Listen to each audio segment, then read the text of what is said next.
తద్వారా ఆయన నక్సలైట్గా మారిన సందర్భం. ఆయన నక్సలైట్గా మారిన 1.5 ఇయర్ 1 ఇయర్ మేబీ ఆ టైంలో మా అమ్మగారు కూడా నక్సలైట్ అయ్యారు. మమ్మల్ని వదిలేసి వెళ్ళారు బంధువుల దగ్గర.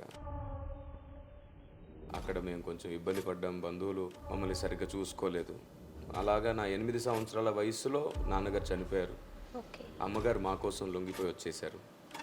అన్ని ప్రేమలు పోగొట్టుకొని అసలు పొందాల్సిన సమయంలో ప్రేమ పొందకుండా ఈ ప్రపంచం దేవుని ఆధీనంలో లేదు. ఈ ప్రపంచం సాతాను చేతుల్లో ఉంది. 100% తిరుగులేని జవాబు ఇది. ఈ ప్రపంచంలో దేవునికి పూర్తి అధికారం లేదు, కొంత అధికారం ఉంది. అది కూడా సంఘమును బట్టి ఉంది. ఏదైనా ఒక దేశం మన అండర్లో లేనప్పుడు మన దేశ ప్రభుత్వం ఆ దేశానికి వెళ్ళి ఏం చేయకూడదు, చేయలేదు. వాడి చేత అన్యాయముగా ఈ భూమి మీద నశించిపోయిన వ్యక్తులను కూడా ఆయన కాపాడుతున్నాడు అంటే ఖచ్చితంగా అందరూ ఒక డినామినేషన్ అవ్వాలి, ఒక మినిస్ట్రీ అవ్వాలనే రూల్ లేదు. మనం వేరువేరుగా ఉన్న సత్యంలో ఒకటే ఉండాలి.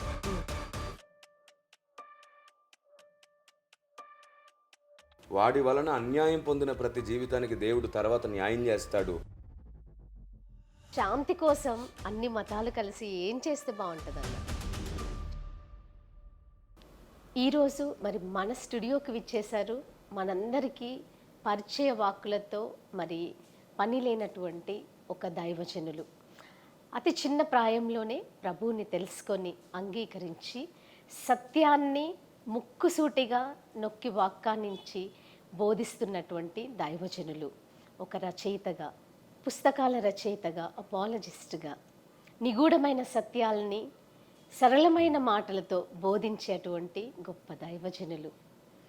వెనుతిరగని ఆలోచన, పోరాట పటిమ, నిర్ణయ సామర్థ్యం, దేవుని మీద పరిపూర్ణంగా ఆనుకోవడం, ఇవన్నీ తనకు పెట్టిన పేర్లు.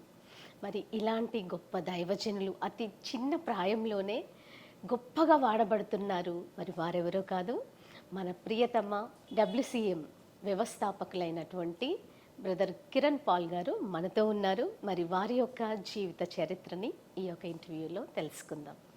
అన్న ప్రైజ్ ది లార్డ్ అన్న. Thank you so much for accepting hour invitation at a short notice అన్న. మీకు సాదరంగా మా యొక్క ఛానల్కి ఆహ్వానాన్ని పలుకుతున్నాము. బ్రదర్, మరి చాలామంది ఇప్పుడు ప్రస్తుతం ఈ మధ్య కాలంలో చాలా విపత్తుల్ని మనం చూసాము. అంతేకాకుండా ఎన్నో మానవుల ఎడల జరుగుతున్నటువంటి నష్టము, ఆడపిల్లల ఎడల ఎస్పెషల్లీ జరుగుతున్నటువంటి ఆ అఘాయిత్యాలు, ఇవన్నీ చూసినప్పుడు ఈ విపత్తులు ఇవన్నీ దేవుడికి తెలియదా అనేటువంటి ప్రశ్నలు, అంటే క్రీస్తుని ఎరగని వారే కాదు, క్రీస్తుని ఎరిగిన వారు కూడా వేస్తున్నటువంటి ప్రశ్నలు, వాళ్ళకు సంభవించిన వాటిని బట్టి కూడా దేవుడి నుండి దూరమైపోతున్న పరిస్థితులు. సో వీటికి మీరు ఎలా ఆన్సర్ చేయగలుగుతారు? మీరు ఇప్పుడు అడిగిన ప్రశ్న యావత్తు ప్రపంచాన్ని ఖచ్చితంగా ఆలోచింపజేసే ప్రశ్న. ఎందుకంటే అందరికీ ఉన్న ప్రశ్న, సమాధానం దొరక్క ఆల్రెడీ సమాధానాలు చెప్పుకొని సంతృప్తి పడక ఇదే సమాధానం అనుకుని ఆగిపోయి ఇలా ఎన్నో రకాలుగా ఈ ప్రశ్నకు సమాధానం పూర్తిగా దొరకలేదు. ఎందుకు దొరకలేదు అంటే డిప్లొమాటిక్ క్వశ్చన్ ఇది. ఎలాంటిది అంటే దేవునికి తెలిస్తే ఎందుకు జరగనిస్తున్నాడు అనే క్వశ్చన్ వస్తుంది. ఒకవేళ దేవునికి తెలిస్తే ఎందుకు ఆపట్లేదనే క్వశ్చన్ వస్తుంది. మరి ఆపగలిగి ఆపకపోవడమే పెద్ద నేరం కదా అనే క్వశ్చన్ వస్తుంది. ఇలా ఈ సబ్జెక్ట్కి ముగింపు లేకుండా ప్రశ్నలు వెల్లువెత్తుతూనే ఉంటాయి. అలాంటి క్వశ్చన్ ఇది. మరి దీనికి ముగింపు లేదా అంటే ఆది అంతమైన దేవుడు ఆయన. ప్రశ్న పుట్టక ముందే జవాబు అయి ఉన్న దేవుడు ఆయన. సమస్యలు పుట్టక ముందే పరిష్కారాన్ని సిద్ధపరిచే దేవుడు ఆయన. అలాంటి మహోన్నతుడైన దేవుణ్ణి, అద్వితీయ దేవుణ్ణి కలిగి ఉన్నాం కాబట్టి, ఆలోచనకర్త కాబట్టి ఆయన దగ్గర ముందే దీనికి జవాబు ఉంది. క్రీస్తుని ఎరగని ప్రజలే కాదు, క్రీస్తునందున్న వారిలో కూడా చాలా మందికి ఉన్నటువంటి డౌట్ ఇది, దేవుడు ఈ జరుగుతున్న వాటిని ఎందుకు ఆపట్లేదు అని. ఫస్ట్ ఆఫ్ ఆల్ తెలుసుకోవాల్సిన విషయం ఏంటంటే ఈ ప్రపంచం దేవుని ఆధీనంలో లేదు. 100% తిరుగులేని జవాబు ఇది. ఈ ప్రపంచం సాతాను చేతుల్లో ఉంది. గుర్తుంచుకోండి, ఏదైనా ఒక దేశం మన అండర్లో లేనప్పుడు మన దేశ ప్రభుత్వం ఆ దేశానికి వెళ్ళి ఏం చేయకూడదు, చేయలేదు. బౌండరీస్ ఉంటాయి. ప్రస్తుతం ఈ ప్రపంచమంతా సాతాను స్వాధీనం, లోకాధికారి సాతాను. దేవుడు అనుకున్నా స్వయంగా హస్తక్షేపణ చేయలేడు. ఈ సమస్తాన్ని దేవుడు చూస్తూ ఎందుకు చేయట్లేదు దేవుడే ఉంటే ఇవన్నీ ఎందుకు ఆపట్లేదు? వీటికి తిరుగులేని జవాబు ఇది. ఎందుకంటే ఆదాము చేతుల్లో ఉన్నటువంటి ఈ ప్రపంచ అధికారం సాతాను చేతుల్లోకి వెళ్ళిపోయింది. ఓకే. ఇప్పుడు మీరు చెప్పండి, ఈ ప్రపంచానికి అధిపతి, ప్రపంచంలో అధికారి సాతాను అయినప్పుడు, జరుగుతున్నవన్నీ వాడే చేస్తున్నప్పుడు, ఆయన దీన్ని ఆపాలనుకోవడానికి అధికారం ఉన్నా సరే ఆపలేని సందర్భాలు చాలా ఉన్నాయి. అందుకు ఆయన నీతి న్యాయమునకు లోబడే దేవుడు, నీతి న్యాయమును కొరకు ఆయన ఎదురు చూసే దేవుడు. ఎందుకంటే సింహాసనం మనకు ఆధారమే నీతి న్యాయం. అయితే అయినా కావచ్చు ఆయన సర్వశక్తిమంతుడు కదా, సర్వాధికారి కదా, ఆయన ఆపాలనుకుంటే ఎందరినో ఆపొచ్చు కదా. అంటే నేను ఒక ప్రశ్న అడుగుతున్నాను, ఈరోజు సాతాను వల్ల ప్రపంచం ఇంత డిస్టర్బ్ అయ్యి ఇంత కొలాప్స్ అవుతున్నప్పుడు ఆయన ఆపట్లేదు సరే, వాడి చేత అన్యాయముగా ఈ భూమి మీద నశించిపోయిన వ్యక్తులను కూడా ఆయన కాపాడుతున్నాడు అంటే సంతోషిస్తారా లేదా? వాడి వలన అన్యాయం పొందిన ప్రతి జీవితానికి దేవుడు తర్వాత న్యాయం చేస్తాడు. ఈ అన్యాయం చేసినందుకు వాడిని బంధిస్తాడు. నేరం వాడి మీద మోపించబడుతుంది, విడుదలేమో వీరికి దొరుకుతుంది. దేవుడు ఏది చేసినా వ్యూహంగానే చేస్తాడు. సింపుల్ చెప్తున్నాను, ఈ ప్రపంచం సాతాను చేతుల్లో ఉంది, దేవుని చేతుల్లో లేదు. అందుకు అన్ని చోట్ల దేవుడు అధికారికంగా పనిచేయడం కుదరదు. ఇంకొక మాట చెప్పనా, ఈ ప్రపంచంలో దేవునికి పూర్తి అధికారం లేదు, కొంత అధికారం ఉంది. అది కూడా సంఘమును బట్టి ఉంది. తన ప్రజలు ఉన్నారు కాబట్టి తన అధికారం చూపిస్తున్నాడు. అందుకే మనం ప్రార్థిస్తాం, పరలోకమందు నీ చిత్తం నెరవేరునట్లు భూమి మీదను నెరవేరును గాక అంటాం. ఇంకా జరగలేదు, అది నెరవేరడానికి ప్రయాసపడుతున్నాం. కాబట్టి సిస్టర్, మీరు అడిగిన ప్రశ్నకి తిరుగులేని ఒక్క జవాబు, ప్రపంచం సాతాను చేతుల్లో ఉంది, దేవుని చేతుల్లో లేదు. ఆయన సర్వశక్తిమంతుడు అయినప్పటికీ ఆయన ఆపాడు అంటే అక్కడ ఖచ్చితంగా తన పిల్లల విషయంలో ఆయన కాపుదలనిస్తున్నాడు. ఆయన నమ్మని వారిని కూడా ఏదో విధంగా కాపాడుతున్నాడు. కానీ అన్ని సందర్భాలలో ఆయన హస్తక్షేపణ చేయడం కుదరదు.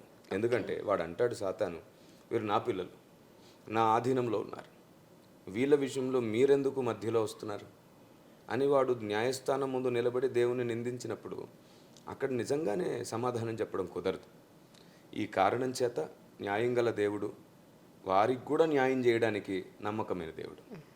ఓకే బ్రదర్, అయితే ఇంకొక ప్రశ్న ఏంటంటే, ఇప్పుడు మన క్రైస్తవ మతం అనే కాదు, క్రైస్తవులనే కాదు, మన ఇండియా యూనిటీ ఇన్ డైవర్సిటీ అంటారు, దేశం మనది. సో మంచి వాళ్ళు నరకానికి వెళ్తారా చనిపోయిన తర్వాత? ప్రభువుని నమ్మకపోతే, నమ్మి విశ్వసించకపోతే, ఇతర మతాల్లో కూడా క్రైస్తవుల కన్నా మంచి వాళ్ళు కూడా ఉన్నారు. సో మరి వాళ్ళు నరకానికి వెళ్తారా లేదా నిజంగానే స్వర్గానికి వెళ్తారా? సో ఈ ప్రశ్నకి చాలామంది నన్ను కూడా అడిగారు బ్రదర్. సో దీనికి మీరు ఆన్సర్ చేయగలుగుతారనుకుంటున్నాను. అసలు దానికి దేవుడు ఆల్రెడీ సమాధానం ఎప్పుడో బైబిల్లో పెట్టాడు. నేను కూడా ఇంతకు మునిపే స్వతంత్ర సమరయోధులు నరకానిక స్వర్గానిక అనే టాపిక్తో మెసేజ్ చేశాను. యూట్యూబ్లో WCM TV గుడివాడ అనే ఛానల్ మీరు చూడొచ్చు. వాస్తవానికి ఏమిటంటే, మంచివారు పరలోకానిక నరకానిక, ఈ క్వశ్చన్లోనే మనకు ఆన్సర్ ఉంది. అయితే మంచి చెడుల విచక్షణను బట్టి స్వర్గం దొరకదు. సత్యము అసత్యము అనే నియమమును బట్టి స్వర్గం దొరుకుతుంది. మనం పరలోకం అంటాం, క్రీస్తుని ఎరగని ప్రజలు స్వర్గం అంటారు, ముస్లిం సహోదరులు జన్నత్ అంటారు. ఇలా కాబట్టి మంచి చెడుల గురించి ఆలోచిస్తే అసలు మానవుని మంచి క్రియలు దేవుని దృష్టికి మురికి గుడ్డ. ఎందుకంటే మన బౌండరీస్, మన నీతి మొత్తం మన స్వార్థం. అది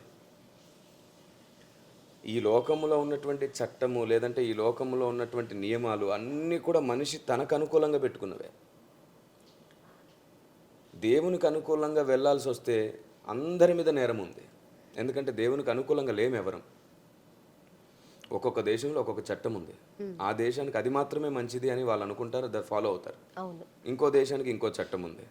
ఇప్పుడు అరబ్ కంట్రీస్కి వెళ్తే ఒక్కొక్కరు 5గురిని 6గురిని 7గురిని చేస్తారు. అది వారి చట్టం అయిపోయింది, పెళ్లి చేసుకుంటారు. అది వాళ్ళకి తప్పు కాదు, వాళ్ళు కూడా ఎప్పుడు తప్పుగా చూడరు. కానీ ఇక్కడికి వెళ్తేనేమో మన దేశంలోనే వాళ్ళ లేదు, ఇంకో దేశానికి వెళ్తే ఇంకోలా ఉంటుంది. ఇంకో దేశానికి వెళ్తే ఒక్కొక్క చోట ఒక్కొక్కటి తమ స్వార్థము కొలది, తమ ఇష్టం కొలది న్యాయమని స్థాపించుకున్నారు.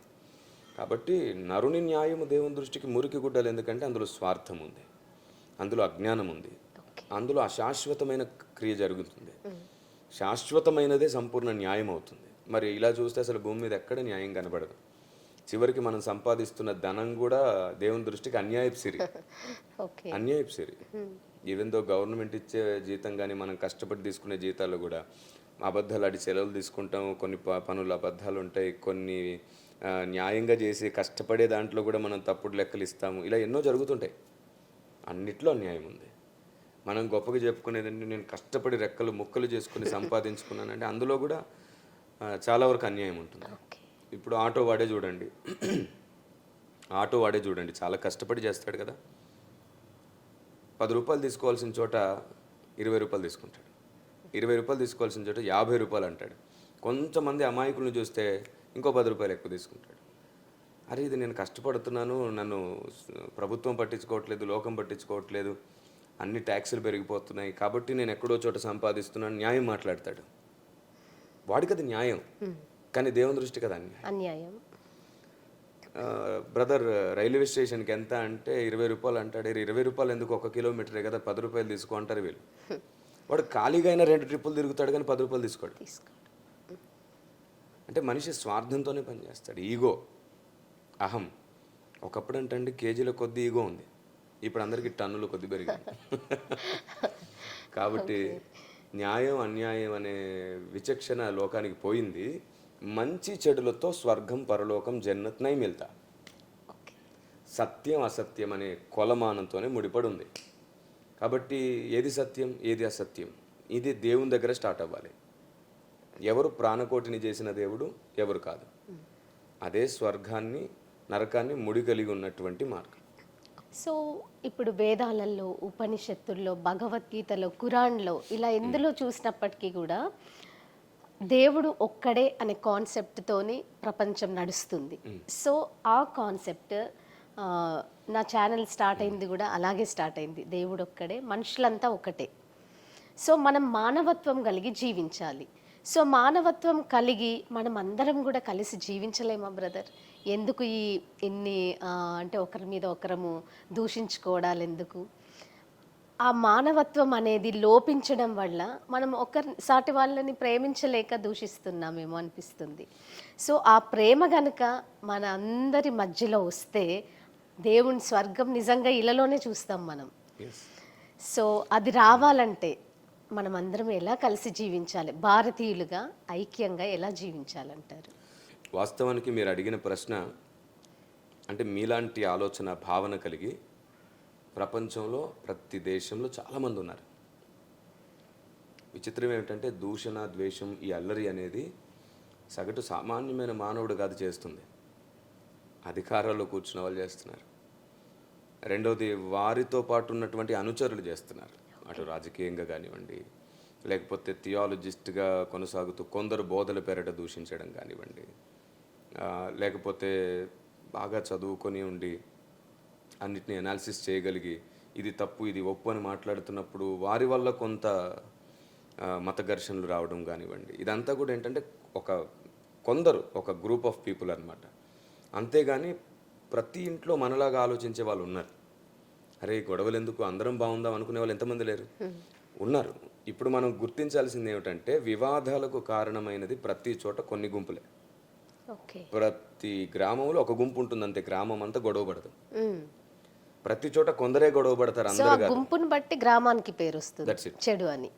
రాష్ట్రం కానివ్వండి, దేశం కానివ్వండి, ఒక గుంపు పోరాటం చేస్తుంది, ఒక గుంపు గొడవ చేస్తుంది, ఒక గుంపు పాడు చేస్తుంది, అందరికి అది వ్యాపిస్తుంది. అప్పుడు ఇంట్లో ఒక్కడు అలాంటి ఐడియాలజీతో నింపబడ్డా సరే మొత్తం ఊరంతా కూడా అలాంటి వాళ్ళు ఉన్నట్టే అని ఫీల్ వస్తుంది. ఈరోజు ప్రపంచంలో చాలా మందికి ప్రశాంతంగా ఉండాలని ఉంది.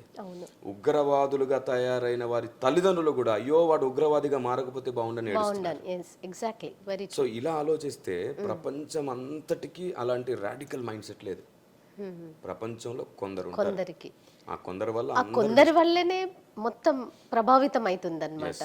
సో వాళ్ళలో మార్పు రావాలంటే రాదు. 100% రాదు అంటారా? డైరెక్ట్గా చెప్తున్నాను, రాదు. ఎందుకంటే కొందరు ఉగ్రత కోసమే పుట్టారు. ఓకే. ఇప్పుడు వారిని మార్చకపోవడం మన చేతిలో లేదు. ఏమో సౌలును పౌలుగా మార్చినట్టు దేవుడు మారుస్తాడేమో కొందరిని. కానీ రాదు అని ఎందుకన్నానంటే కొందరు వాత వేయబడ్డ మనస్తత్వం గలవారు ఉన్నారు. వాళ్ళు మారరు, కానీ వారి వెంట వారి ఐడియాలజీతో వెళ్తున్న అమాయకులు మారుతారు. అందుకే చూడండి, ఎవరైనా క్రీస్తుని బైబుల్ని వ్యతిరేకిస్తున్నా, నన్ను అవమానిస్తున్నా, ఏదైనా జరుగుతున్నా సరే నేను ఆ వ్యక్తిని రెస్పెక్ట్తోనే ఎందుకు మాట్లాడతానంటే ఆ వ్యక్తిని మాత్రమే కదా, ఆ వ్యక్తితో ఉన్నటువంటి గుంపుకు సత్యం చెప్పాలనుకుంటాను నేను. ఆ వ్యక్తి చెప్తే మారడు. కొందరు అంటుంటారు, అన్న ఎందుకన్నా వాడు మారడు, వాడితో ఎందుకన్నా అంటే వీళ్ళకి చెప్తున్నా, నేను అతనికి చెప్పట్లేదు, అతని వెంట ఉన్నటువంటి ఎందరో తమ్ముళ్ళు చెల్లెళ్ళు ఉన్నారు, వాళ్ళకి చెప్తున్నాను, వాళ్ళకి అర్థమయ్యేటట్టు చెప్తున్నాను. ఇతని మూర్ఖత్వాన్ని బట్టి మనకు కోపం ద్వేషం వస్తుంది, మన కోపం ద్వేషం వారు వెంటున్న వ్యక్తులకి ఇంకా చేదవుతుంది. మనం చెప్పే సత్యాన్ని వాళ్ళు ద్వేషిస్తారు. కాబట్టి రెచ్చగొట్టేవాడి ముందు మనం రెచ్చిపోవడం కాదు, రెచ్చగొట్టినందుకు వాడి ప్రశ్నే మనకు ఆధారం అవ్వాలి అనేకులకు సత్యం చెప్పడానికి. కాబట్టి అందరం కలిసి ఉంటాం, అందరం కలిసి ఉందాం, అందరం కలిసి ఉండాలి. కానీ అందరూ కలిసి ఉండం, అవ్వదు. ఎందుకు అవ్వదు అంటే దేశం మీదకి దేశం లేస్తుంది, రాజ్యం మీదకి రాజ్యం లేస్తుంది, ఆయన రాకడలు జరిగేదే అది.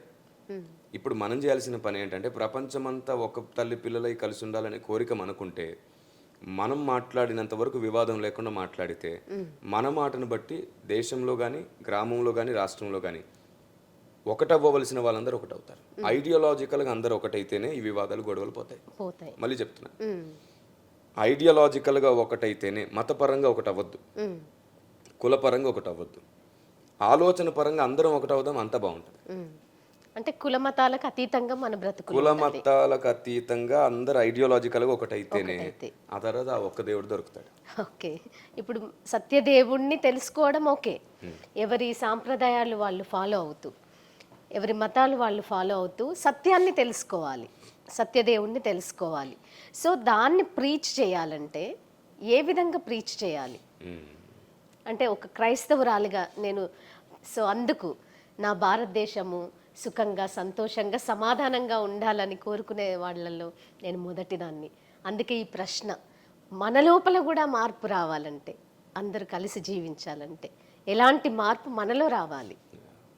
ఈ ఆలోచనతోనే నేను దాదాపుగా సభల్లో ఒక విధానాన్ని ప్రవేశపెడుతుంటాను. మనం ప్రేమతోనే సత్యం చెబుదాం, దూషణతో కాదు. దేవుని చిత్తం ద్వేషంతో స్థాపించబడదు, ఆలోచనతోనే స్థాపించబడుతుంది అని వేదిక మీదకి ఒక నలుగురిని పిలిచి, వీరు 4 డినామినేషన్లని, వారు కాలర్స్ పట్టుకొని చెప్తే ఎవరు వింటారు, ఇదిగో చేతులు పట్టుకొని స్నేహితుల్లాగా చెబితేనే వింటారని ఒక చిన్న డెమో చూపిస్తుంటాను.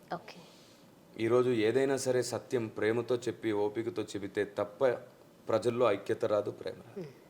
మనం అందరం మన బోధనా విధానంలో నాదే నిజం అనే నినాదాన్ని చంపి ఏది నిజం తెలుసుకోండి అనే పరిశీలనాత్మక నినాదాన్ని ముందు పెడితే దూషణ పోతుంది, పరిశీలన పెరుగుతుంది.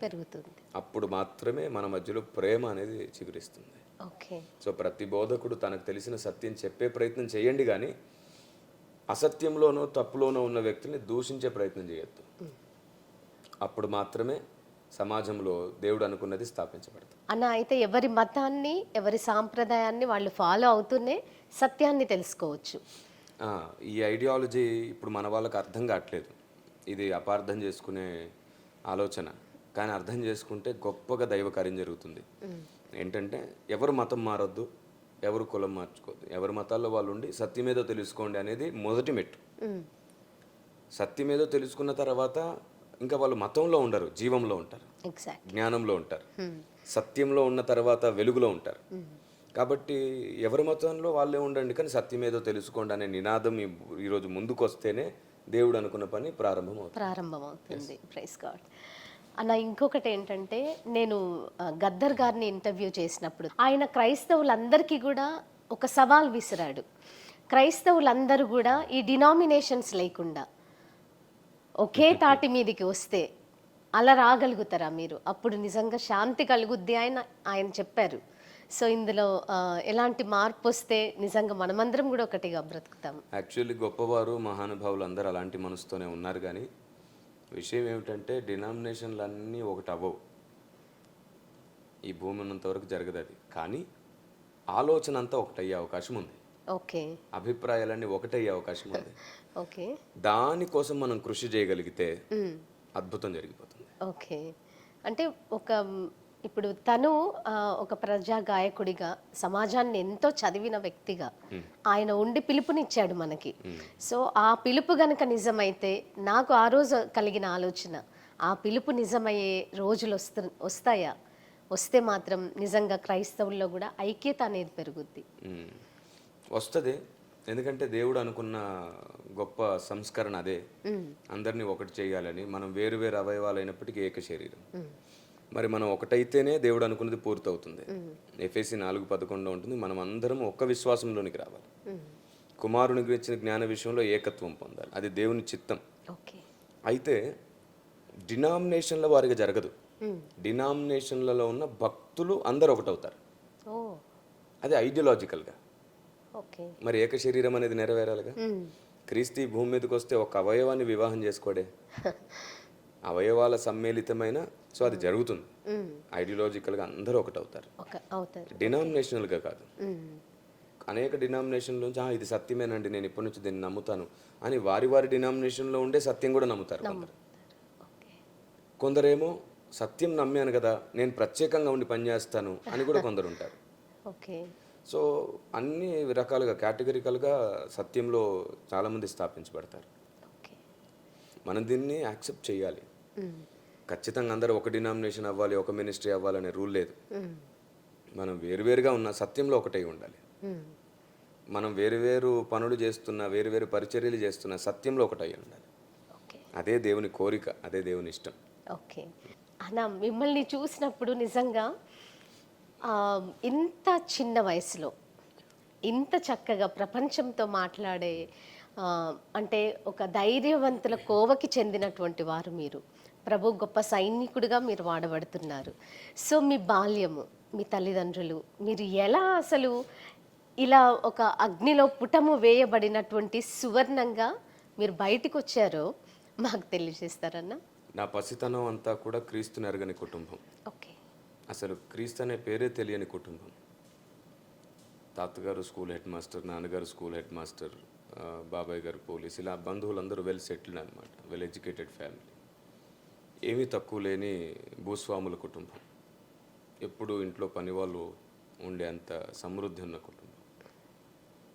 మా నాన్నగారు అనుకోకుండా సమాజంలో ఉన్నటువంటి వ్యతిరేకత, అంటే దొరల ఒత్తిళ్ళు, రాజకీయ నాయకుల ఒత్తిళ్ళు, ఆయన సమాజానికి మేలు చేద్దామంటే ఆయన మీదకి వాళ్ళు వేసిన నిందలు, వీటి వలన ఒక మాజీ నక్సలేట్ ఆయన ఆలోచన విధానాన్ని మార్చాడు. సో తద్వారా ఆయన నక్సలేట్గా మారిన సందర్భం. ఆయన నక్సలేట్గా మారిన 1.5 year మేబీ ఆ టైంలో మా అమ్మగారు కూడా నక్సలేట్ అయ్యారు. మమ్మల్ని వదిలేసి వెళ్ళారు బంధువుల దగ్గర. అక్కడ మేము కొంచెం ఇబ్బంది పడ్డాం. బంధువులు మమ్మల్ని సరిగ్గా చూసుకోలేదు. మరి డబ్బు మీద ప్రీతితోనూ, వాళ్ళ స్వార్థము, వాళ్ళ స్వభావము ఏదో కానీ మమ్మల్ని మాత్రం విపరీతంగా హింసించారు. నా సాక్ష్యంలో చెప్పాను. అలాగా నా 8 సంవత్సరాల వయసులో నాన్నగారు చనిపోయారు. అమ్మగారు మా కోసం లొంగిపోయి వచ్చేసారు. 8 సంవత్సరాల వయసులోనే నేను దేవుని స్వరం విన్నాను.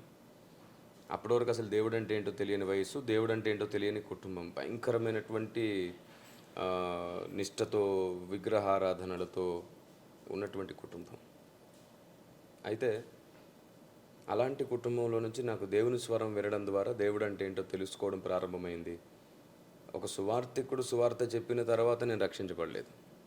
సువార్తకు మూలమైన దేవుడు నన్ను పిలిచిన తర్వాత నేను సువార్త ఏంటో తెలుసుకున్నాను. ఆ తర్వాత 13 సంవత్సరాల వయసులోనే సేవకు వచ్చేసాను. దేవుడు నన్ను సేవకు పిలిచాడు. అది మొదలుకొని తర్ఫీదు పొందాను, ట్రైనింగ్ తీసుకున్నాను, 3 degrees కంప్లీట్ చేశాను. ఆ తర్వాత 17 సంవత్సరాల వయసు వచ్చేసరికి సంఘం స్థాపించాను. దాదాపుగా ఒక 10 సంవత్సరాల పాటు నా ప్రార్థన జీవితాన్ని బలంగా కాపాడుకున్నాను. 8.5 గంటల సమయం అంతా దేవునితో గడిపేవాడిని. చిన్నవాడిని, ప్రభువా నాకు లోకం తెలియదు, సాతాను భయంకరమైన కుట్రదారి, నాపై దయ చూపించని దావీదులాగా ప్రార్థన చేసి ఎప్పటికప్పుడు ఇర్మియాలాగా వేడుకొని ఎవరి సహాయం అర్థించలేదు. ఈ రోజుకి ఎప్పుడు ఎవరి సహాయం అర్థించను. నా వీడియోస్లో ఎప్పుడు ఎలాంటి అకౌంట్ నెంబర్స్, ఫోన్పే నెంబర్స్ లాంటివి ఎప్పుడు పెట్టలేదు, పెట్టను. ఎందుకంటే దేవుడు నమ్మదగిన వాడు. ఆయన పని కోసం ఆయన ఇచ్చేదాంతోనే పరిగెడతాను. పనివాడి జీతానికి పాత్రుడు. ఆయన దృష్టికి నేను సరైన పని చేశానంటే ఆయన నాకు ఏ కొదువ చేయడు. అలాంటి నమ్మదగిన ఉన్నతమైన దేవుణ్ణి కలిగి ఉన్నాను. ఏలియాలాగా పోషిస్తానని మాట ఇచ్చాడు, అలాగే కొనసాగుతున్నాను. ఆ, దేవుడిచ్చిన ప్రతి అవకాశాన్ని నేను సద్వినియోగం చేసుకుంటూ పరిగెడుతున్నాను. సో ఆ విధంగా దాదాపుగా 10 సంవత్సరాలు 760 గ్రామాలు తిరిగాను, సువార్త సేవ చేశాను. దాదాపుగా మిగతా 10 సంవత్సరాలంతా దేవుడు ఇప్పుడు మిగతా రాష్ట్రాల్లో, దేశాల్లో, విదేశాల్లో కూడా వాడుకోవడం ప్రారంభించాడు. ఈ 20 ఇయర్స్ ఈ మినిస్ట్రీ ఎక్స్పీరియన్స్లో ప్రతిరోజు నేర్చుకోవడం, ప్రతిరోజు మార్చుకోవడం నా దినచర్య. ఓకే. ప్రతి దైవజనం దగ్గర నుంచి మనం నేర్చుకోవచ్చు, ప్రతి విశ్వాస దగ్గర నుంచి నేర్చుకోవచ్చు, ప్రతి మినిస్ట్రీ దగ్గర నుంచి నేర్చుకోవచ్చు, ప్రతి గ్రంథం నుండి కూడా ప్రతి గ్రంథం దగ్గర నుంచి కూడా నేర్చుకోవచ్చు. సో నేను ఒక స్లోగన్ ఇస్తూ వచ్చాను ఏంటంటే, ఈ 20 ఇయర్స్ నేర్చుకుందాం, మార్చుకుందాం, భక్తులం అవుతాం. Wonderful, wonderful. సో నేర్చుకుందాం, మార్చుకుందాం. సో ఆ విధంగా నా పరిచర్య కొనసాగింది. మీరు ఇంతగా పరిచర్యలో కొనసాగడానికి మిమ్మల్ని ప్రోత్సహించిన సందర్భాలు లేదా ప్రభు మిమ్మల్ని నడిపించిన విధానం ఎలా ఉండేదన్నా? వాస్తవానికి నా చిన్నతనమే అన్ని ప్రేమలు పోగొట్టుకొని, అసలు పొందాల్సిన సమయంలో ప్రేమ పొందకుండా, పొందలేదు. పోగొట్టుకోవాల్సిన అన్ని పోగొట్టుకున్న తర్వాత పొందుకునే సమయం వచ్చేసరికి ఆయన పనికి వచ్చేసాను. సరిగ్గా అమ్మ ప్రేమ దొరుకుతున్న సమయంలో 8 సంవత్సరాల వయసులో అమ్మ ప్రేమ పొందుకుంటున్నాను, 13 సంవత్సరాల వయసులో సేవకు వచ్చేసాను.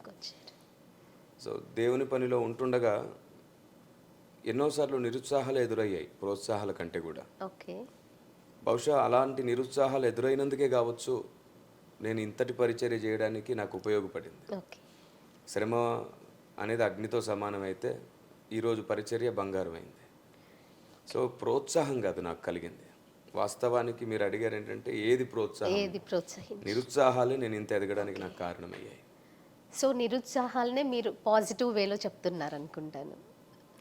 యాక్చువల్లీ ప్రోత్సాహం అనే దానికి యాక్చువల్లీ ఏంటంటే అందరికీ ప్రోత్సాహం తర్వాత వాళ్ళకు మెట్టు డెవలప్మెంట్ కనబడుతుంది. నాకు నిరుత్సాహాల్లోనే డెవలప్మెంట్ కనబడింది. ఎందుకు అంటే విరిగి నలిగిన కొలది జ్ఞానం కలిగింది. ఓకే. ఒంటరిగా వేదన పడుతున్నప్పుడు దేవుని సన్నిధి దొరికింది. గాయపడుతున్న కొద్దీ లోకం అర్థమైంది. ఓకే. ఆ తర్వాతే నాకు దేవుడు అంటే ఏంటో తెలుస్తూ వచ్చింది. నాకు తెలిసిన దేవుణ్ణి ప్రపంచానికి పరిచయం చేయడమే ఇప్పుడు నా పరిచయం. శ్రమ ఓర్పు పరీక్ష నిరీక్షణను కలుగజేయను అన్నట్టుగా మీ ఎడ్ల నిజమే అయిందన్న ఆ వాక్. అండ్ మీరు మాటల్లో చెబుతూ 17 సంవత్సరాలకే నేను సంఘాన్ని స్థాపించానన్నారు. ప్రస్తుతం ఉన్న జనరేషన్ స్టిల్ పేరెంట్స్ మీద డిపెండ్ అవుతున్నారు. సో ఆ వయసులో మీరు సంఘాన్ని స్థాపించేశారు. సో ఎలా స్థాపించగలిగారు అన్న ఆశ్చర్యంతో ఈ ప్రశ్న అడుగుతున్నాను. నిజానికి అది మనిషి యొక్క జ్ఞానంతో జరగలేదు, ఆత్మదేవుని సహాయంతోనే జరిగింది. మనిషి జ్ఞానంతో జరగలేదు, గ్లోరీ టు గాడ్. ఆత్మదేవుని జ్ఞానంతోనే జరిగింది. అప్పుడు మా అమ్మగారు నాకు దగ్గరగా ఉన్నారు, సేవలో సహాయంగా ఉన్నారు. పెద్దలు ఎవరో ఒకరు తోడుంటేనే మనం ఎక్కువ పని చేయగలుగుతాం. సో ఆవిడ ప్రార్థన పరురాలు, ప్రార్థన చేస్తూ ఎప్పుడు నాకు సపోర్ట్గా ఉన్నారు. ఓకే. మీ పరిచర్య అనేది చాలా అంటే విభిన్నంగా నేను చూశాను అన్న. అంటే మీ వీడియోస్ చూసినా, పర్సనల్ లైఫ్ చూసినా కూడా ఈ రీతిగా మీరు ట్రైన్ అప్ అవ్వడానికి గల రీజన్స్? ముఖ్యంగా నేను నా ప్రార్థనా గదిలో ఎక్కువ సమయం గడిపాను, 8.5 గంటలు. రెండవది, సమాజంలో అప్పటికే దేవుని చేత వాడబడుతున్న ఎందరో భక్తులను చూశాను. ఓకే. ఎందరో సువార్థికులను చూశాను, ఎందరో బోధకులను చూశాను, ఎందరో ప్రార్థనా పరులను చూశాను. తర్వాత ఎందరో భక్తుల జీవిత చరిత్ర గ్రంథాలు చదివాను. అవి నన్ను ఎంతో ప్రభావితం చేశాయి. నేను చాలా సభల్లో చెప్తాను, భక్తుల జీవిత చరిత్ర గ్రంథాలు చదవండి అని. రెండవది ఏంటంటే, దేవుడు వాడుకునే చాలామంది భక్తుల మీద సాతాను ఎప్పుడు బురద జల్లుతూ ఉంటాడు. వాళ్ళ మీద ఎప్పుడు నెగిటివిటీ అనేది స్ప్రెడ్ చేస్తాడు. మనకు కావాల్సింది ఏంటంటే వారిలో నుండి దేవుడు మాట్లాడుతున్న స్వరం ముఖ్యం. అలాగూ సమాజం నెగిటివ్గా చూస్తున్న వ్యక్తులని గమనించాను, దేవుడు పాజిటివ్గా ఇంకా హెచ్చిస్తున్న వ్యక్తుల్ని చూశాను. నాకు అర్థమైంది సాతాను ఎక్కడి నుంచి కుట్ర చేస్తున్నాడు, ఎక్కడ దేవుని పనిని ఆపుతున్నాడు, ఎక్కడ డిస్టర్బ్ చేస్తున్నాడు. దేవుడు చెప్పాలనుకున్న వాక్కును సమాజంలోనికి వెళ్ళనివ్వకుండా ఒక వ్యక్తిని బ్యాట్ చేసి ఇంకా ఆ వ్యక్తి నుండి ఆ సత్యం ఎన్ని రకాలుగా చెప్పినా ఆ వ్యక్తిని బట్టి సత్యాన్ని కూడా ద్వేషిస్తున్నారు జనాలు. ఇది సాతాను కుట్ర. ఇది అర్థమైన తర్వాత నేను దేవుని దగ్గర చాలా కన్నీళ్లు గార్చి ప్రార్థన చేసిన తర్వాత అప్పుడు నాకు అర్థమైంది, అసలు ఈ విషయం నాకే ఎందుకు అర్థమయ్యేటట్లు చేశాడు.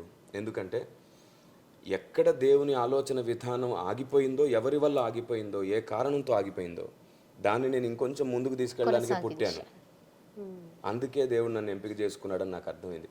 అందుకే ఇన్ని రకాల అనుభవాలు, గాయాలు, వేదన నాకు కలిగాయని అర్థమైంది.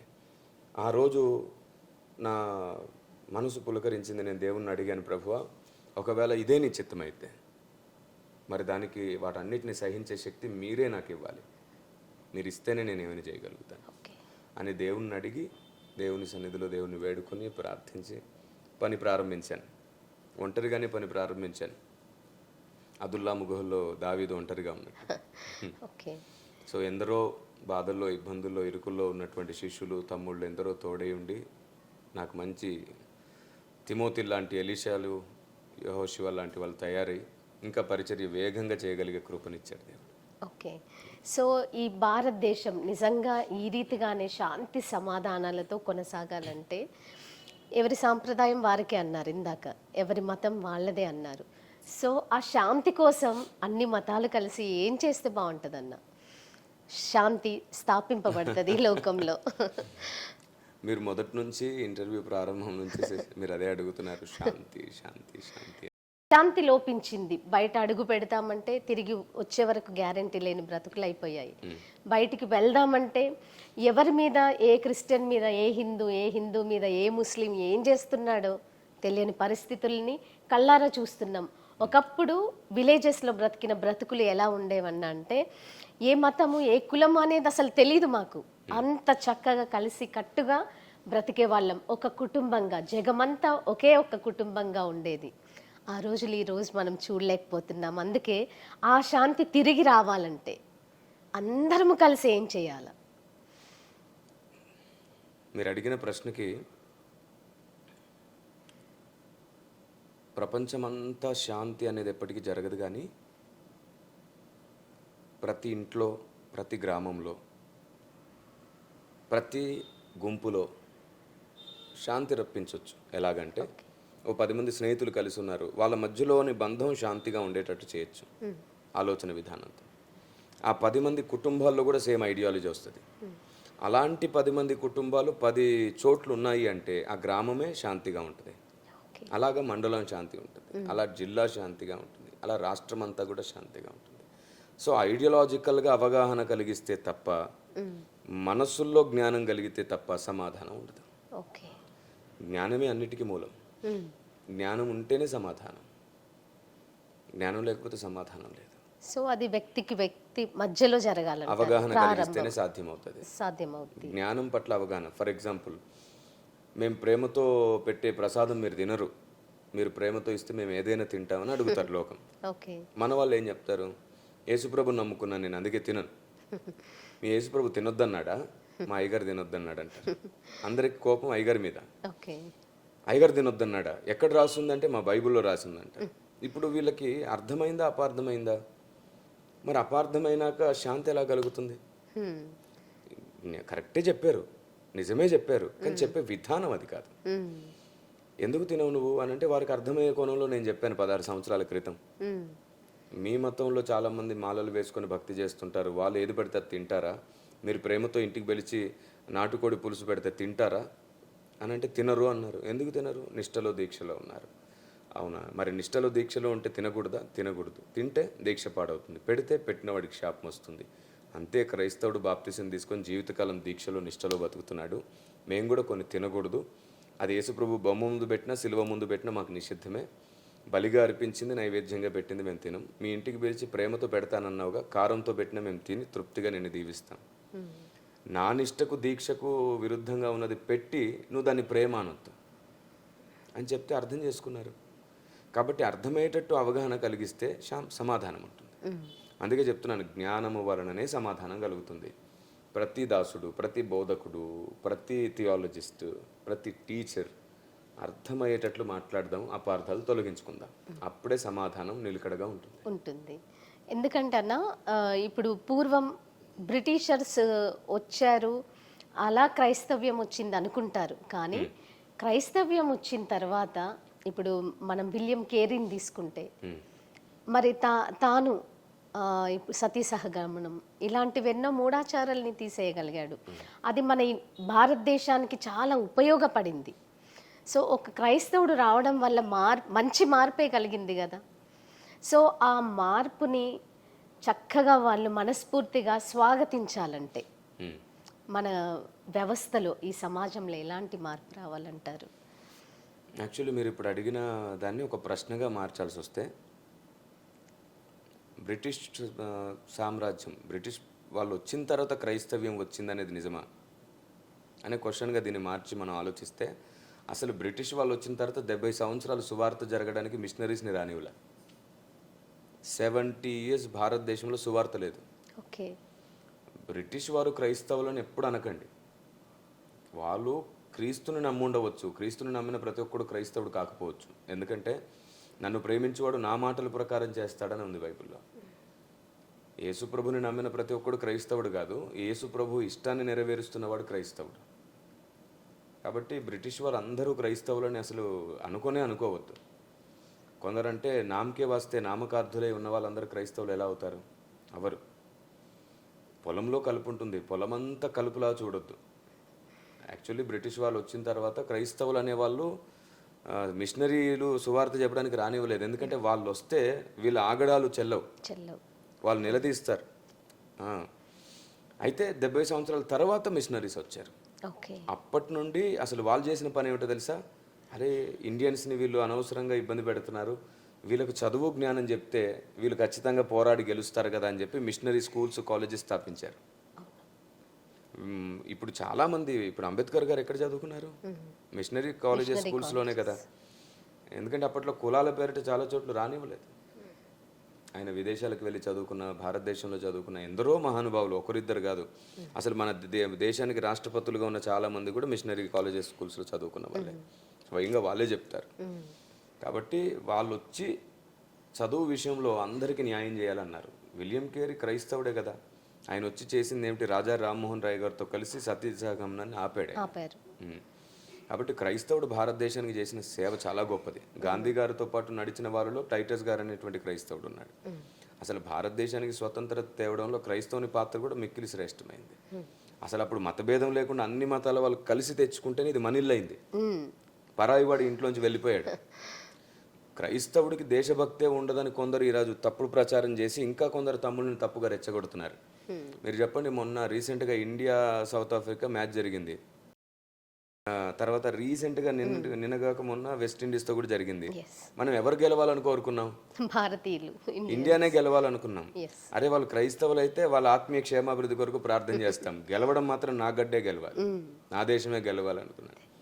మనలో ఎవరన్నా అవుట్ అయిపోతే అయ్యో ఎందుకు అవుట్ అయిపోయారు, వీళ్ళు ఉంటే బాగుండు, గెలవాలి ఖచ్చితంగా అనుకుంటాం మనం. దేశ ప్రేమ అది. దేశ ప్రేమ వేరు, భక్తి సాధన వేరు. గుర్తుంచుకోండి, ఈ దేశంలోనే పుట్టాము, ఈ దేశంలోనే పెరిగాము, ఈ దేశం కొరకే ఖచ్చితంగా మేము నిలబడతాం. ఈ దేశాన్ని ప్రేమిస్తున్నాం కాబట్టి ఎన్ని మాటలన్నా సరే దేవుని ప్రకటిస్తున్నాం, సత్యాన్ని, సువార్తను అందిస్తున్నాం. క్రైస్తవుడికి దేశభక్తి ఉండదు కాదు, దేశభక్తి పట్ల చాలామందికి అవగాహన లేదు. నేను ఒప్పుకుంటున్నాను ఏమిటంటే, దేశభక్తి పట్ల చాలామందికి అవగాహన లేకపోగా కొందరు క్రైస్తవులు యూదుల వలె ప్రవర్తిస్తున్నందుచేత ఈ అపార్థం వచ్చింది.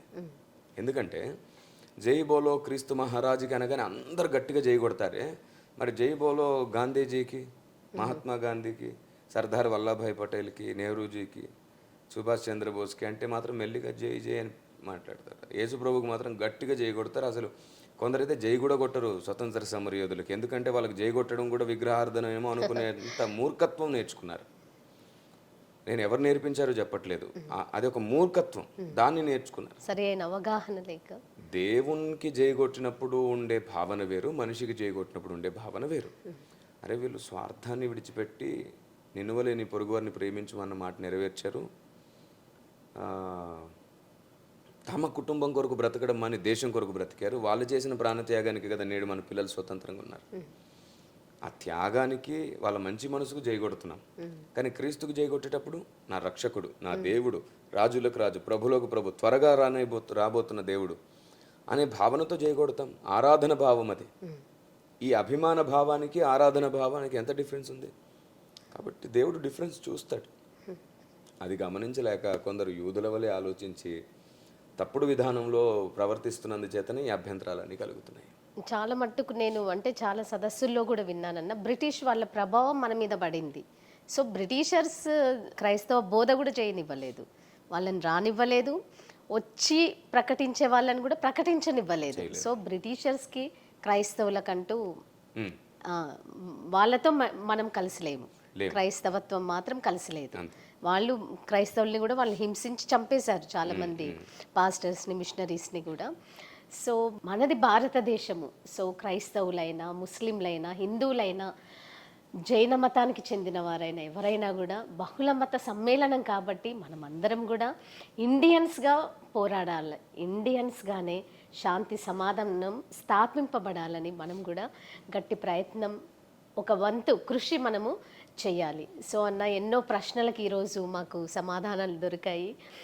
దేవుని చిత్తమైతే మరి ఒకసారి కూడా ఈ రీతిగా చేద్దాము. సో రైట్ నౌ అసలు మీ ఆశయం ఏంటన్నా? దేశం కొరకు వివాదాన్ని చల్లార్చి మాట్లాడగలిగే 1,00,000 మందిని తయారు చేయాలి. ఓ, పౌలులాగా, మోషేలాగా సహనంగా మాట్లాడే వాళ్ళు కావాలి. ఏ ప్రశ్నకైనా వివాదం లేకుండా జవాబు చెప్పే 1,00,000 మందిని దేశంలో తయారు చేయాలి. అందుకు నేను రీసెంట్గా దేశం కొరకు 1,00,000 మంది అనే సైనికులను తయారు చేస్తున్నాను. వాళ్ళు సేవకులు కాదు, సేవకులకు సైనికులు. ఓకే. ప్రతి సేవకునికి ఒక 5 యెహోషువలు, తిమోతిలు, ఎలీషా లాంటి వారు తయారు సపోర్టర్స్. సేవకుడు సంఘాన్ని చూసుకుంటే వీళ్ళు సేవకుని, సంఘాన్ని, చుట్టూ గ్రామాన్ని, ప్రతి వివాదాన్ని చూసుకునేంత వివేకం గలవారు అవ్వాలి, జ్ఞానాత్మ పూర్ణులు అవ్వాలి. అందుకు అన్ని వైపుల అవగాహన కలిగించాలి. ఒక సబ్జెక్ట్ గురించి మాట్లాడితే అన్ని అపార్థాలను అర్థం చేసుకోవాలి, అన్ని అర్థాలను అర్థం చేసుకోవాలి. అట్లా అన్ని వైపులా అందరికీ అందరి వారే ఉండేటట్లు తయారు చేయాలి. ఇది నా ఆశయం. రెండవది, ప్రభు రాకడ సమయానికి చిన్న పిల్లలకు కూడా దేవుడు చెప్పాలనుకునే వాక్య మర్మములు అర్థమయ్యేటట్లు యానిమేషన్ మూవీస్ రూపంలో మర్మాన్ని చూపించాలి. చిన్న పిల్లలు కూడా సత్యం తెలుసుకొని నమ్మి ఈ లోకాన్ని విడిచిపెట్టి రావాలి. ఎందుకంటే రెప్పపాటున అందరూ మార్పు పొంది అందరు ఇక్కడి నుంచి వెళ్ళిపోతారు. అదొకటి. ఇక మూడవది ఏమిటంటే, దేశంలో ఉన్న ప్రతి నలుమూలలో అపార్థమైన క్రైస్తవ్యాన్ని అర్థమయ్యేటట్టు చేయాలి. నాలుగవది, ఈ ఐడియాలజీని ప్రపంచమంతటా దేవుని జ్ఞానాన్ని, దేవుని ఉద్దేశాలను ప్రపంచమంతా ప్రకటించి తీరాలి. ప్రతి దేశానికి అర్థమయ్యేటట్టు చేయాలి. ఐదవది, డినామినేషన్ మధ్యలో, మినిస్ట్రీస్ మధ్యలో ఎక్కడెక్కడ అభ్యంతరాలు ఉన్నాయో వాటిని వాళ్ళకి అర్థమయ్యేటట్టు చేసి, కేవలం ఇది ఐడియాలజికల్ ఎర్రర్సే కానీ మన మధ్యలో ఫిజికల్ వారేం అక్కర్లేదు, ఆలోచన విధానం కోసం ప్రేమగా చెప్పుకుందాం అని వారికి అవగాహన కలిగించాలి. సో దీని కొరకు పరిగెడుతున్నాను నేను. ఈ ఆలోచన స్థాపించడానికి పరిగెడుతున్నాను. ఇదే నా ఆశయం, ఇదే నా ధ్యేయం. ఓకే, వెరీ నైస్ అన్న. మీ ఐడియాస్ బాగున్నాయి, మీ ఐడియాలజీ బాగుంది. ప్రభు మీకు ఇచ్చిన ఆలోచన విధానం, ఆ నడిపిస్తున్న విధానం నిజంగా దేవునికి మహిమ కలుగును గాక. మీ యొక్క ఆశయ సాధన, మీ తృష్ణ ప్రతిదీ కూడా నెరవేరాలని మనస్ఫూర్తిగా కోరుకుంటున్నామన్నా. చివరిగా మరి ప్రేక్షకులకు మీరు ఇచ్చే సందేశం ఏంటన్నా? ఒకటే చెప్తున్నాను, ఈ భూమి మీద మనం ఎప్పుడు ఈ లోకాన్ని విడిచిపెట్టి వెళ్తామో తెలియదు. ఆయన రాకడొస్తుందని భయపడుతున్న క్రైస్తవులకు చెప్తున్నాను, అసలు ఆ రాకడొచ్చే వరకు నువ్వు ఉంటావో లేదో తెలియదు. ఈ రోజు నుండే నీ సిద్ధపాటు ప్రారంభించు. రేపున్నా లేకపోయినా ఆయన మనసులో చోటు సంపాదించుకునే గొప్ప అవకాశం నువ్వు బ్రతుకున్నప్పుడే ఉంది. ఇక సమాజానికి చెప్తున్నాను, మతం, కులం, ఆచారం, సాంప్రదాయం దేవుడు కాదు. దేవునికి ఏ మతం లేదు, ఏ కులం లేదు, ఏ ఆచారం లేదు, ఏ సాంప్రదాయం లేదు. దాదాపుగా 15-20 సంవత్సరాలుగా చెప్పుకుంటూ వస్తున్నాను, దేవుడు హైందవుడు కాదు, క్రైస్తవుడు కాదు, ముస్లిం కాదు. అసలు దేవునికి ఏ మతం పేరు పెట్టకండి. ఆయన సత్యం, ఆయన జ్ఞానం, ఆయన వెలుగై ఉన్న దేవుడు. కాబట్టి జ్ఞానానికి ఏ మతం పెడదాం, సత్యానికి ఏ కులం పేరు పెడదాం? కాబట్టి మతాలకు, కులాలకు అతీతంగా దేవుడు ఉన్నాడు. దేవుడు వెలుగు, జ్ఞానం, సత్యమై ఉన్నాడు. ఆయన్ని ఒక మతం అనే మార్గంలో పెట్టకండి. చాలామంది ఉంటుంటారు, ఏ మతం గుండా వెళ్ళినా అదొకటే కదా, ఏ నదులైనా సరే వెళ్ళి సముద్రంలోనే కలుస్తాయి కదా అని. మర్చిపోకండి, ఏ నదైనా వెళ్ళి సముద్రంలోనే కలుస్తుంది, కరెక్టే. మీరు ఏ మతం నుండైనా రండి, కానీ సత్యం దగ్గరికే రండి. సత్యం ఏదో తెలుసుకుని రండి. ఏ మార్గం గుండా వెళ్ళినా అక్కడికే వెళ్ళి కలుస్తామని మీరు అనుకుంటున్నారు. మర్చిపోకండి, నదులన్నీ వెళ్ళి సముద్రంలో కలుస్తున్నాయి, కానీ మరి మతములన్నీ వెళ్ళి సత్యం దగ్గర ఎందుకు కలవట్లేదు? నదులను సముద్రంను కలిపినట్టుగా మతాన్ని సత్యంతో కలపట్లేదుగా. ఎవరి మతంలో వాళ్ళే ఉండిపోతున్నారు. కాబట్టి నేనేమంటున్నానంటే, మతం ఆచారానికి సంబంధించింది, సత్యం దేవునికి సంబంధించింది. మనం సత్యం నేర్చుకుందాం, మతాన్ని గౌరవిద్దాం. నా మటుకు నేను ప్రతి మతాన్ని, ప్రతి మినిస్ట్రీని, ప్రతి డినామినేషన్ గౌరవిస్తాను. సత్యం ఏదో అది ప్రకటించి తీరుతాను. అందరికీ సత్యం దొరకాలి. సత్యం దేవునిలోనే ఉంది. దేవుడు ఒక్కడే ఉన్నాడు. ఆ ఒక్కరిని ఎవరో తెలుసుకోవడానికి ఏ మతం దేవుడు పేరెత్తకుండా ఒక నెల రోజుల పాటు మీరు ఏ పేరెత్తకండి, ఏ చర్చికి వెళ్ళకండి, ఏ మసీదుకి వెళ్ళకండి, ఏ గుడికి వెళ్ళకండి. ఒక నెల రోజుల పాటు మీరు చేయాల్సిన ముఖ్యమైన పని ఏమిటంటే, దేవుడా మీరెవరు అని నిజంగా వెతకండి. ఇలా వెతికేటప్పుడు ఏ రూపం తలుచుకోకండి, ఏ పేరు తలుచుకోకండి. దేవుడా మీరెవరని మీరు వెతకండి. మీ పని మీరు చేసుకుని మీ కుటుంబంతో హ్యాపీగా ఉంటూ ఒక్క నెల రోజులు అడగండి. యథార్థంగా ఈ 30 రోజులు గడిచేలోపు ఆ వెలుగైన దేవుడు మీ జీవితంలోనికి వచ్చి తీరుతాడు.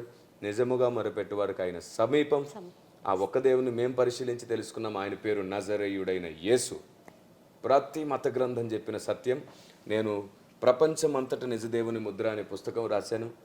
ఈ పుస్తకం ప్రస్తుతం మీకు ఇంగ్లీష్, హిందీ, తమిళ్, కన్నడ భాషల్లో కూడా అందుబాటులోకి వస్తుంది. మీరు కావాలంటే తప్పకుండా వీటిని సంపాదించుకోవచ్చు. మల్టీ కవర్ పేపర్తో ఈ పుస్తకం ప్రింట్ అవుతుంది. మీరు ఏం చదువుతున్నా సరే చక్కగా ఇందులో పిక్చర్స్ రూపంలో కూడా మీరు సత్యం తెలుసుకోవచ్చు. మంచి గ్రంథం.